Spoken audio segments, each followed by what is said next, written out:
ఈ ఆర్జిత సేవల్లో పాల్గొనే అందరు భక్తులు జూన్ 1వ తారీఖు నుండి ఎట్టి పరిస్థితుల్లో సాంప్రదాయ దుస్తులు ధరించి మాత్రమే ఈ సేవలకి హాజరు కావాలని కోరుకుంటున్నాం. అది ఖచ్చితంగా అమలు చేయడం కోసం దేవస్థానం నిర్ణయం తీసుకుంది. సో కాబట్టి ఆర్జిత సేవల్లో బ్రేక్ దర్శనానికి వచ్చిన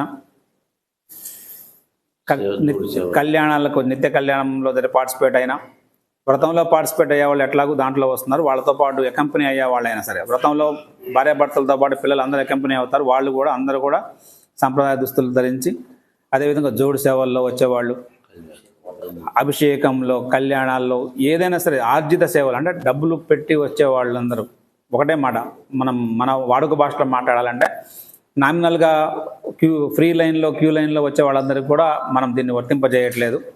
ఈ ఆర్జిత సేవల్లో వచ్చేవాళ్ళు ఎట్టి పరిస్థితుల్లో కూడా సాంప్రదాయ దుస్తులు ధరించి వచ్చి సాంప్రదాయాలను నిలబెట్టుకుందాం,